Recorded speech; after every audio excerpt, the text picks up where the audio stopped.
이제 요한복음에서 중요한 메시지들을 이제 우리가 중요하게 이렇게 딱딱딱딱 이제 지나갈 겁니다. 다음 주에 2장, 뭐 이렇게 3장 이렇게 해서 메시지 말씀의 흐름을 여러분들이 한번 확인해 보라고 하는 건데, 이게 첫 번째 장이 가장 중요합니다.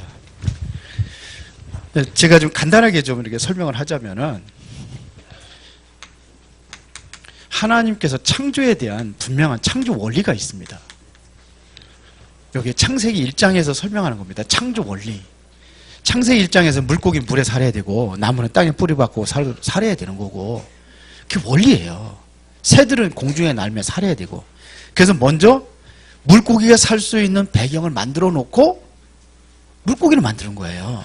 물고기 딱 만들어 놓고서 물 살도 들어, 그게 아니에요. 그럼 기다가 어떻게 되겠습니까? 물고기 죽죠.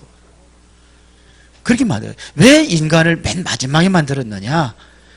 인간이 살 수 있는 모든 배경을 다 해놓고 마지막 인간을 만드는 겁니다. 사람을. 가장 중요한 게 뭐냐? 우리 우주 만물이 아니에요. 사람이에요. 그래서 맨 마지막에 만든 겁니다. 살 수 있는 모든 조건들을 다 만들어 놓고. 그러죠? 옛날에 우리 개를 좀 많이 키웠는데, 개집을 만들어 놓고 개를 사오더라고요. 살 수 있는 집이 있어야 될 거 아닙니까? 개집이 중요한 게 아니잖아요. 그렇죠? 창조의 원리입니다. 그게 바로 창세기 1장 27절입니다. 하나님의 형상대로 만들었습니다. 이게 신분입니다, 사실은. 하나님과 함께 살아갈 수 있는 신분입니다. 28절은 우리에게 주신 복입니다. 가장 큰 축복을 주었습니다. 이 복을, 그들에게 복을 주셨다 그랬습니다. 이 복이 뭐냐? 권세입니다. 신분과 권세. 그래서 우리 인간을 통해서 하나님께서는 뭘 받기를 원하시냐? 예배를 원하시는 겁니다. 찬양받기를 원하신단 말입니다. 이게 하나님의 창조의 원리예요. 그래서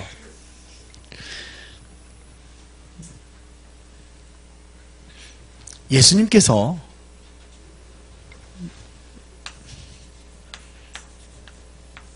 누구냐? 예수님은 말씀으로 계셨다 그랬습니다. 그래서 성경 전체에서 뭘 봐야 되느냐? 말씀을 보는 거예요. 말씀에서 뭐냐? 말씀에서 뭘 보냐? 예수님을 보는 겁니다. 예수님께서 말씀하셨거든요. 요한복음 5장 39절에 성경에서 영생을 얻는 줄 알고 이 성경을 연구하거니와. 이 성경은 누구? 예수님 말씀하신 겁니다. 그렇죠? 예수님 말씀하시는 겁니다. 이분이 바로 하나님과 함께 계시는, 태초부터 계시는데 하나님이라는 얘기입니다. 만물이 그로 말미암아 되은 바 되었으니 그가 없으니 하나도 된 것이 없느니라. 창조주십니다. 그 안에 생명이 있었으니 그랬습니다. 이 생명은 곧 뭐냐? 빛이라 그랬습니다. 사람들의 빛이라 그랬습니다. 왜 그랬습니까? 온 땅이 어둠과 캄캄함이 만민을 가리고 있다 그랬습니다. 사람을 지배하는. 그래서 왜 이 빛이 필요한 이유가 뭐냐? 세상은 완전히 어둠에 잡혔다 그랬습니다. 어둠은 죄에 빠져 있다 이거예요. 여기에 다 빠져 있는 겁니다. 모든 사람이. 어린아이도 빠짐없이 모든 사람입니다. 로마서 3장 23절. 결국은 이 어둠의 세상 주관자가 누구라 하세요? 하늘의 낙한 영. 사탄에 완전히 묶여 사는 겁니다. 이거를 운명이라고 하는 겁니다. 교회에서는 운명이라는 소리 안 하잖아요. 여기 요한복음 8장 44절입니다. 사단에 잡혀 있는 겁니다. 그래서 결국은 어떻게 되느냐? 사람들의 실존입니다. 어떻게 됐느냐? 하나님 없는 문화입니다. 하나님이 없는 문화, 하나님이 없는 문명. 아무리 발전해도 하나님이 없습니다. 그렇게 된 거예요. 이게 우리 인생의 근본적인 문제입니다. 그래서 하나님이 없는 백성들은 12가지 문제를 이야기했습니다. 이게 온 거예요. 인생의 이력서라고 해도 과언이 아니에요. 시간표입니다. 이렇게 지나갑니다. 12가지. 그거는 여기서 다 설명할 수 없습니다. 그러면 인생의 문제가 뭐냐?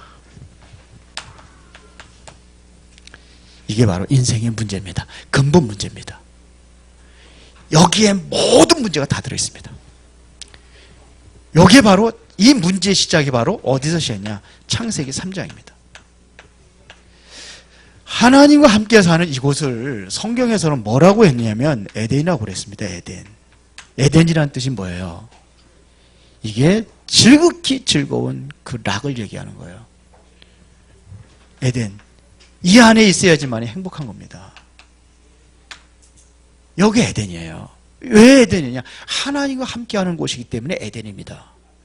우리 찬송에도 궁궐이나 초막이나 내 주 예수 모신 곳이 그 어디나 하늘나라잖아요.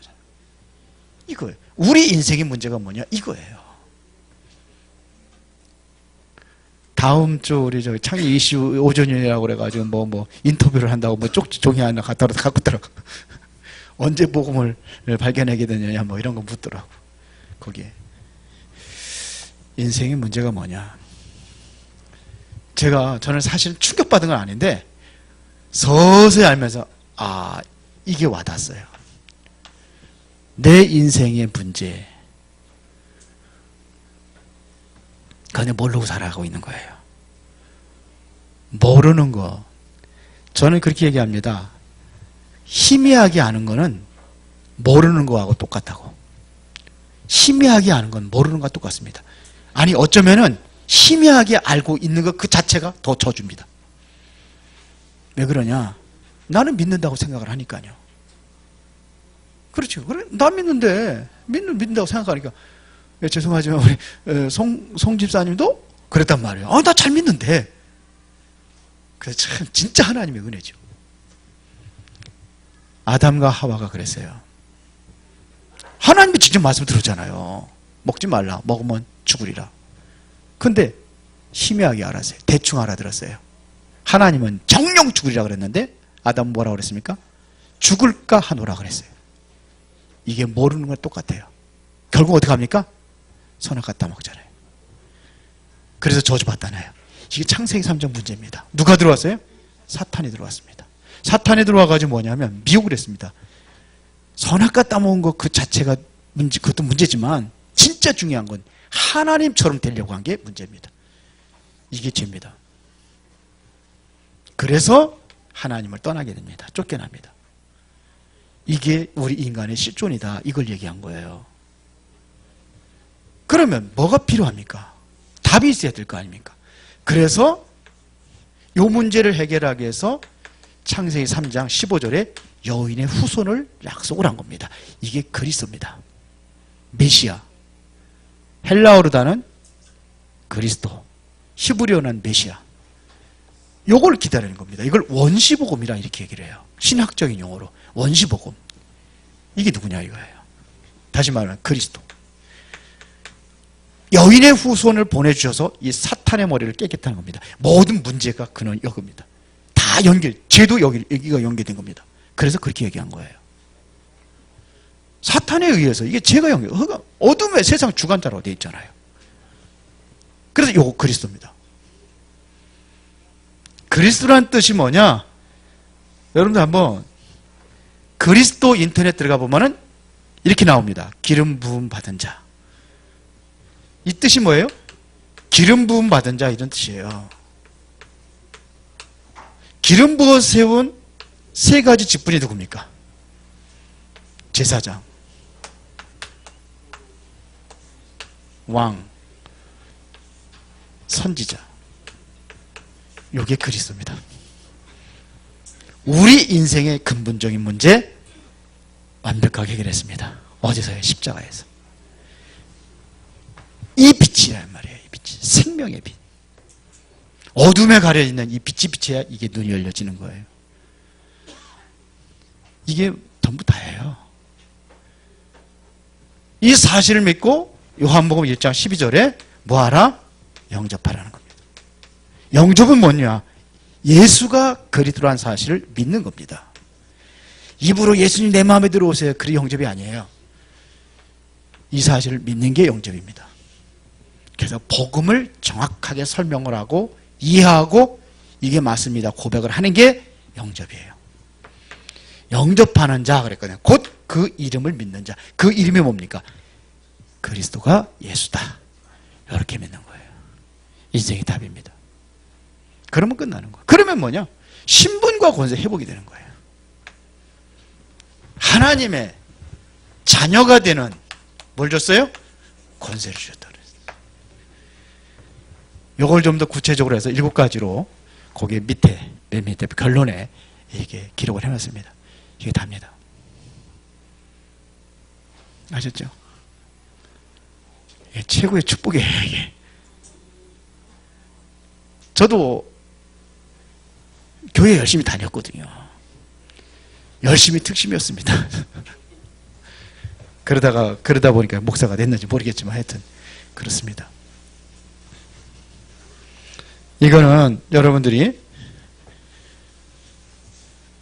정말 마음에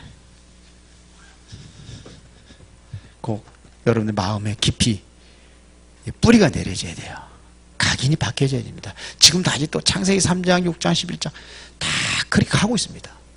이게 벗어져야지만이 그래야 하나님의 축복을 누릴 수 있어요. 그게 걸림돌이 된단 말입니다. 오늘은 일심입니다. 시간이 많이 갔으니까요. 일심이라는 것은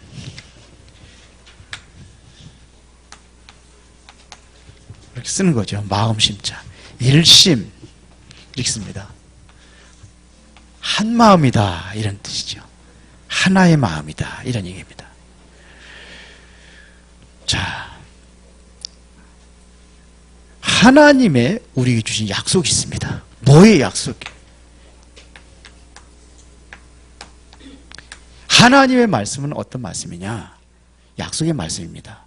근데 이사야서 40장 8절에 보니까 풀은 마르고 꽃은 시드나 여호와의 말씀은 영영이 서리라 하라 그랬어요.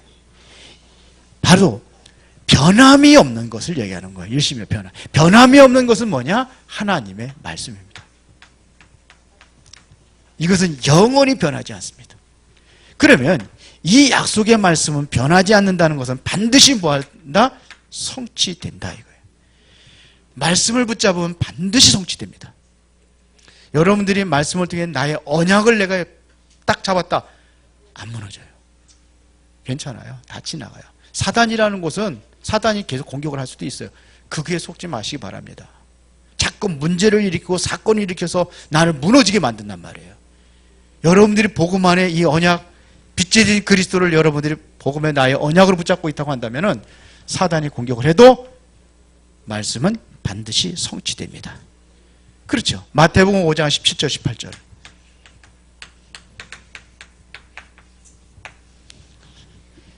네가 율법이나 선지자를 폐하러 온 줄로 생각하지 말고 폐하러 온 것이 아니요 완전하게 하라 함이라. 그러면서 얘기했습니다. 진실로 너에게 이르노니 천지가 없어지기 전에는 율법의 1.1획도 결코 없어지지 아니하고 다 이루리라. 하나님의 말씀은 반드시 성취되고 이루어집니다.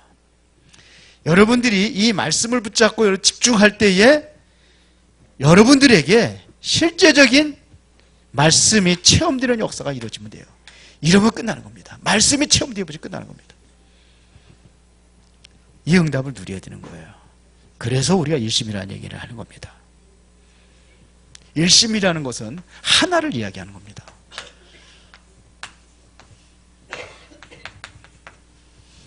하나예요, 하나.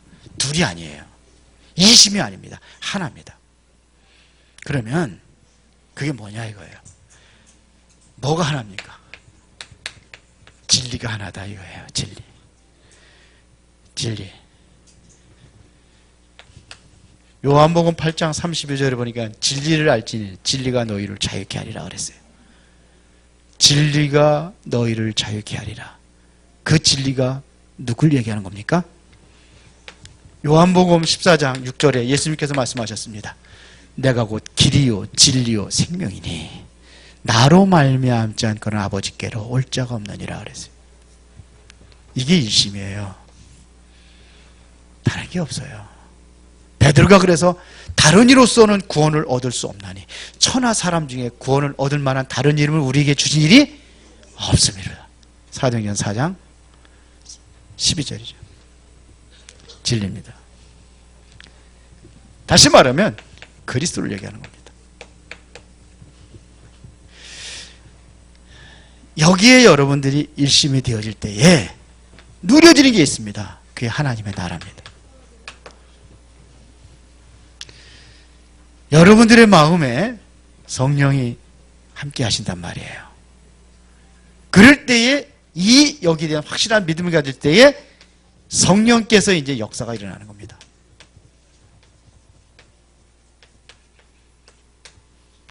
이렇게 되겠어요. 말씀에서 뭘 얘기하고 있느냐? 이거 얘기하는 겁니다. 그렇죠? 그러면 두 번째, 선택도 하나라 그랬습니다. 자, 뭘 해야 되느냐 하는 얘기입니다. 뭐를 해야 되느냐 하는 얘기예요. 사도행전 1장 11절에 보니까 예수님께서 승천하시면서 다시 오실 것을 약속하셨습니다. 그렇죠? 그러면 예수님 가셨어요. 그러면 지금 우리가 뭘 해야 되느냐 이거예요. 초대교회 성도들이 뭐였습니까? 마가의 집에 모여서 이것 붙잡고 뭐예요? 기도한 겁니다. 이게 일심이에요. 오로지 기도에 힘쓰니라 그랬어요. 오로지, 그럼 오직이거든요. 오직 기도에 힘쓰니라. 그것은 뭐예요? 다른 길이 없어요. 이게 일심입니다. 맞아요? 그랬더니 이들에게 응답이 왔습니다. 사도행전 2장 1절 오순절 날이 이미 이름에 그날에 뭐예요? 성령의 바람같이 불같이 역사하는 겁니다. 하나님의 역사입니다. 그랬더니 여기서 이제 시작이 된 게 이제 교회가 시작이 됐습니다. 이걸 초대교회라 그러는 거예요. 초대교회가 시작이 됐습니다. 초대교회의 시작은 사도행전 2장 1절부터 4절입니다. 뭐예요? 성령이 역사하시는 겁니다. 성령이 역사하시니까 여기에 마가의 집에 오지 말아야 될 사람들이 온 거예요. 왜 그러냐? 여기는 가면 안 돼요. 왜 그러죠? 그 당시에 예수를 잡아 죽였단 말입니다. 예수를, 그러니까 쉽게 말하면 두목을 잡은 거예요. 두목을 처단한 겁니다. 그러면 내버려두면 안 돼요. 왜 그렇죠? 잔당을 완전히 뿌리를 뽑아야 됩니다. 그래서 잔당 소탕 작전이 일어난 겁니다. 그래서 예수님을 다 잡아다가 죽이고 옥에다 가두고 그러는 거예요. 고시대입니다. 금종령이라고 합니다. 그런데 바람 같은 불 같은 성령의 역사는 그 마가다락방에 산업인들이 모였습니다. 그게 사도행전 2장 9절부터 11절입니다. 이들이 깜짝 놀랐어요. 이게 지금 무슨 일이야 이거? 오순절이면은요 유대인의 가장 큰 명절입니다. 오순절. 그들이 명절 세 가지 있잖아요. 뭐죠? 유월절, 오순절, 수장절. 근데 그 명절이면요 전 세계에 흩어졌던 사람들이 항상 예루살렘 교회로 모여서 예배합니다. 그런데 마가의 집에 왔어요.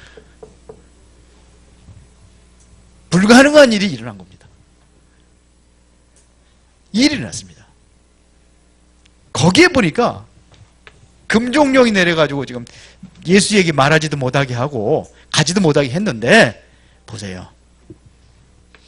2장 41절 42절에 이때 뭡니까? 3,000명의 제자들이 일어났습니다.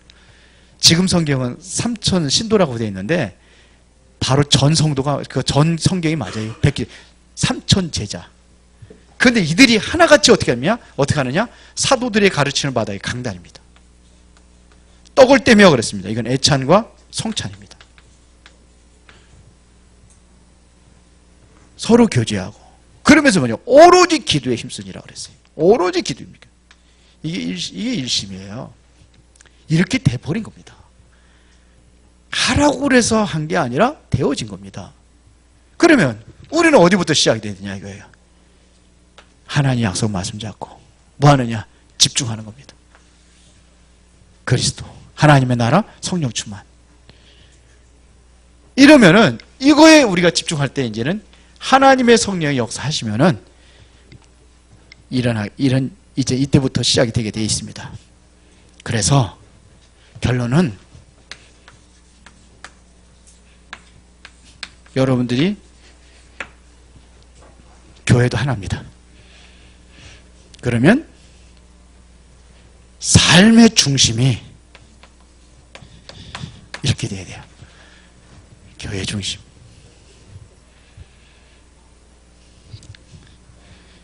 요거를 보고 24라고 하는 거예요. 24시. 그러면 하나님께서 우리의 시간표가 아닌 다른 시간표가 있잖아요. 25시. 이건 우리 시간표는 아닙니다. 이거를 24시 우리가 하나님 앞에 집중하면은 25시는 응답을 얘기하는 거거든요. 하나님의 능력으로. 내 능력이 아니라 하나님이 역사하시는 걸 보는 거 얘기하는 겁니다. 그러면 이것은 하나님이 하신 것은 영원입니다. 그래서 우리가 이런 응답과 체험을 통해서 이러한 사람들이 237 나라를 살리는 주역이 된다 이런 얘기예요. 오케이? 더 설명할 거 없죠? 빨리 끝나는 게 좋죠? 어려워요? 일심입니다. 일심. 그리스도, 하나님의 나라, 성령 충만. 그리스도가 되어지면은 오늘 시간표예요. 사실은 일심이란 그리스도입니다. 전심 하나님 나라. 지속하려니까 성령 충만 받아야 돼요. 기도하겠습니다. 살아계신 아버지 하나님께 진심으로 감사를 드립니다. 이제 복음에 일심하며 그 은혜 가운데 우리가 초대교회가 받아 누렸던 그 응답을 누리고 그 증인으로 세계복음화의 주역으로 쓰임받을 수 있도록 역사하여 주시옵소서. 예수 그리스도 이름으로 기도드리옵나이다. 아멘.